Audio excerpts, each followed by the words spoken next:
इस बीच एक बड़ी खबर आ रही है। देखिए, अभी जो जानकारी मिल रही है उसके मुताबिक उड़ानों को लेकर कुछ पाबंदियां लगाई गई हैं। वो डिटेल्स मैं आपके साथ शेयर करूंगी। 10 मई तक नए 9 एयरपोर्ट हैं जो बंद किए गए। एयरपोर्ट्स हैं 9 एयरपोर्ट जो बंद किए गए हैं।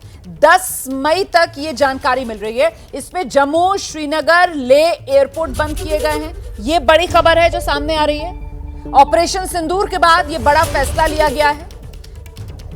पुंछ, जम्मू, अमृतसर समेत 9 एयरपोर्ट्स हैं जो बंद करने का फैसला लिया गया है। 10 मई तक एयरपोर्ट बंद करने का फैसला लिया गया है।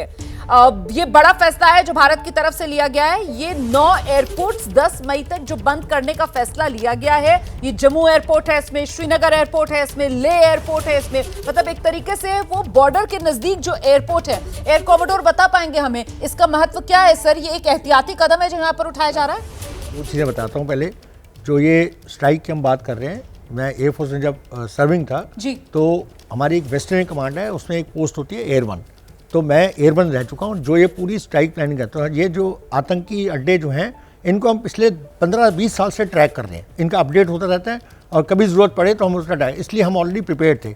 दूसरा जो एयरपोर्ट्स बंद करने की बात करें, जब भी एक ये अब हमें शक है कि शायद रिटेलिएट एक्शन कोई हो, तो अपने एयरक्राफ्ट्स को, अपने लोगों को सेफ रखने के लिए, क्योंकि वो उड़ान भरेगा वहां से तो वो टारगेट रेंज में आ सकता है। स्लो मूविंग एयरक्राफ्ट होते हैं, इनको पर इजीली अटैक किया जा सकता है और मिसाइल्स का अटैक भी किया जा सकता है। तो इनको सेव करता है कि हमारे किसी और सिटीजन को कोई नुकसान ना पहुंचे। तो सर ये जो जानकारी मिल रही है, देखिए ये जो 9 एयरपोर्ट्स हैं, दर्शक जरा जान लें, ये 9 एयरपोर्ट्स मतलब वो जम्मू कश्मीर से लेकर पंजाब से होते हुए और ये भुज गुजरात तक, मतलब वो जो बिल्कुल बॉर्डर एरिया से लगते हुए आप कह सकते हैं जो 9 एयरपोर्ट्स हैं, वो जो रेंज में आ सकते हैं पाकिस्तान की तरफ से, वो 9 एयरपोर्ट्स जो हैं वो आने वाले 3 दिन के लिए, मतलब 10 मई तक 9 एयरपोर्ट्स बंद किए गए।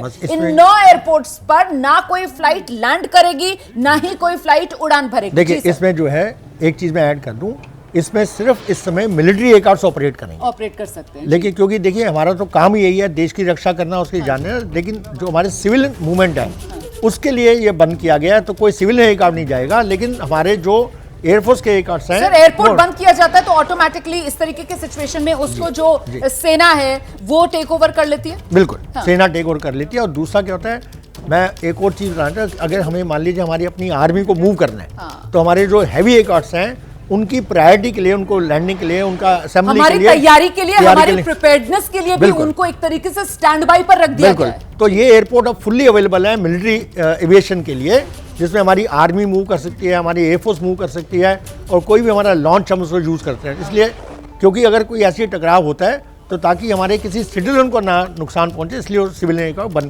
सिविलियन को नुकसान ना पहुंचे। और सर साथ ही साथ एक तरीके से ये डेटरेंट वाला स्टेप भी है कि पाकिस्तान में मैसेजिंग भी हो जाए कि साहब ये तैयारी है हमारी, मतलब 1 नहीं, 2 नहीं, 3 नहीं, 9 एयरपोर्ट्स हैं हमारे जो हमने फिलहाल अपने बंद कर दिए हैं अपनी सिविलियन फ्लाइट्स के लिए। हम मुस्तैद हैं और हम गुजरात से लेकर कश्मीर तक हमारी पूरी मुस्तैदी है।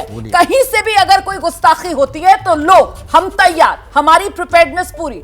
आपने बिल्कुल सही बताया। ये बड़ा अच्छा आपने पॉइंट जो रेज किया है, फैक्चुअली यही है कि ताकि एक मैसेज जाएगा, डेटरेंस की तरह मैसेज जाएगा कि अगर आपने कोई भी गलत काम करने की कोशिश करी तो उसका बड़ा ही सख्त जवाब दिया जाएगा। और आप उसका इफेक्ट दे चुके हैं। उनके डिफेंसेस तो ऑलरेडी नीज पर आके बोल रहे हैं कि आप और कुछ नहीं करेंगे, तो हम भी कोई रिएक्शन नहीं करेंगे। तो ये बड़ा क्लियर है। हमें तो और कुछ करना ही नहीं है। आशीष, हमारी जो मैसेजिंग थी वो तो यहाँ से मुकम्मल हो चुकी है। हमारी मैसेजिंग बहुत क्लियर थी कि हमें आतंक के ढांचे जो है उनको नेस्तो नाबूद करना है। आशीष, हमें आतंकवादियों को उन्हीं की जबान में सबक सिखाना था और वो हिंदुस्तान ने हासिल किया। जी हाँ, बिल्कुल, और बड़ा ज़रूरी भी था। अगर हम इनकी कमर नहीं तोड़ते तो इनका मन बढ़ता जाता है। इनको लगता कि कहीं भी जाकर के कुछ भी कर दो और भारत शांत बैठा रहेगा। कुछ लोगों ने पाकिस्तान में सवाल खड़ा करने की कोशिश की कि भारत क्या कर रहा था, वहाँ क्यों नहीं सुरक्षा प्रबंध था। आप देखिए, सुरक्षा प्रबंध तो हर जगह भारत पूरी कोशिश करता है कि अपने हर एक नागरिक को प्रोटेक्ट किया जाए, लेकिन जिसको अटैक करना होता है वो प्लान करता है, वो जाके रेकी करता है, वो देखता है किस जगह जाकर के हम मासूमों को मार सकते हैं। इसका मतलब आप ब्लेम इंडिया पे नहीं डाल सकते। और अगर आप भारत पर इस तरह का हमला करेंगे, हमारे मासूम नागरिकों को मारेंगे, धर्म को चुन करके मारेंगे, तो भारत इसी तरह का जवाब देगा जो इस बार दिया गया, और कड़ा जवाब दिया गया है। और भारत की तरफ से मैसेजिंग बहुत क्लियर की गई है।